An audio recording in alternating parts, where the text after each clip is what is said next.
Capítulo 2.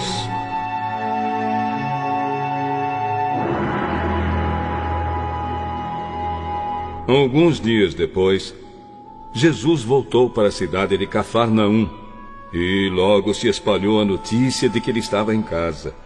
Muitas pessoas foram até lá.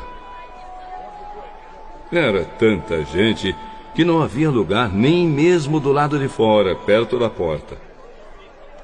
Enquanto Jesus estava anunciando a mensagem, trouxeram um paralítico. Ele estava sendo carregado por 4 homens, mas, por causa de toda aquela gente, eles não puderam levá-lo até perto de Jesus. Então fizeram um buraco no telhado da casa.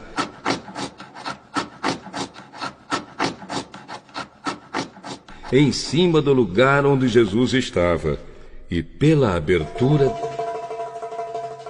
desceram o doente deitado na sua cama. Jesus viu que eles tinham fé e disse ao paralítico: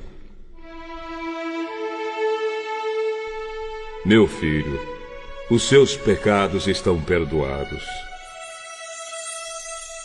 Alguns mestres da lei que estavam sentados ali começaram a pensar: que é isso que esse homem está dizendo?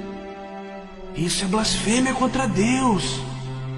Ninguém pode perdoar pecados. Só Deus tem esse poder. No mesmo instante, Jesus soube o que eles estavam pensando e disse: "Por que vocês estão pensando essas coisas? O que é mais fácil dizer ao paralítico? Os seus pecados estão perdoados, ou levante-se, pegue a sua cama e ande? Pois vou mostrar a vocês que eu, o Filho do Homem, tenho poder na terra para perdoar pecados. Eu digo a você, levante-se, pegue a sua cama e vá para casa." No mesmo instante, o homem se levantou na frente de todos, pegou a cama e saiu.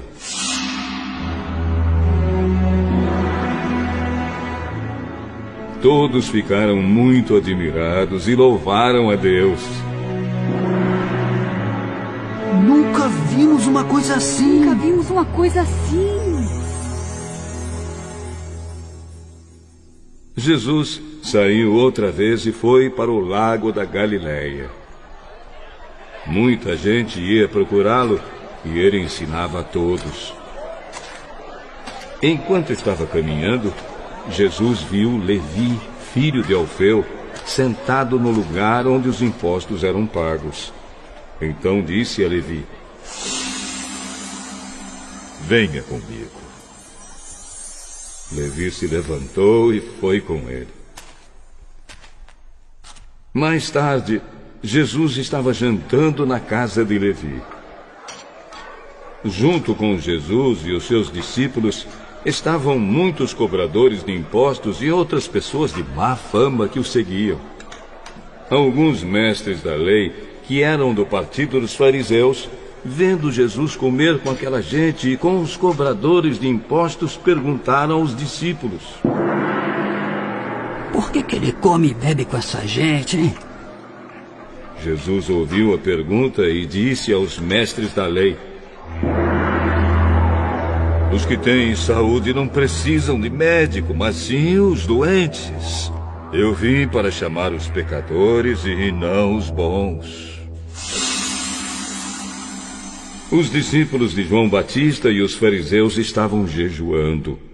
Algumas pessoas chegaram perto de Jesus e disseram a ele: "Os discípulos de João e os discípulos dos fariseus jejuam." Por que os discípulos do Senhor não jejuam?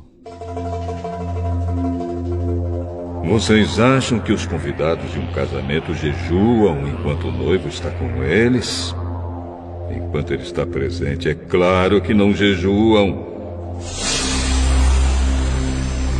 Mas chegará o tempo em que o noivo será tirado do meio deles. Então sim, eles vão jejuar. Ninguém usa um retalho de pano novo para remendar uma roupa velha. pois o remendo novo encolhe e rasga a roupa velha, aumentando o buraco. Ninguém põe vinho novo em odres velhos. Se alguém fizer isso, os odres rebentam, o vinho se perde e os odres ficam estragados. Por isso, o vinho novo é posto em odres novos.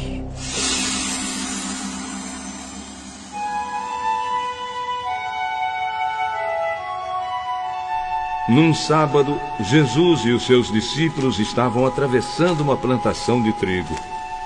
Enquanto caminhavam, os discípulos iam colhendo espigas.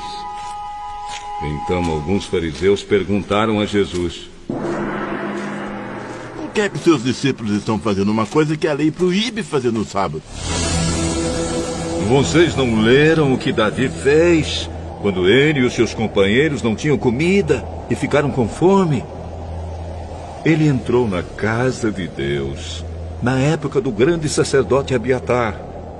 Comeu os pães oferecidos a Deus e os deu também aos seus companheiros. No entanto, é contra a nossa lei alguém comer desses pães. Somente os sacerdotes têm o direito de fazer isso. O sábado foi feito para servir as pessoas, e não as pessoas para servirem o sábado. Portanto, o Filho do Homem tem autoridade até mesmo sobre o sábado.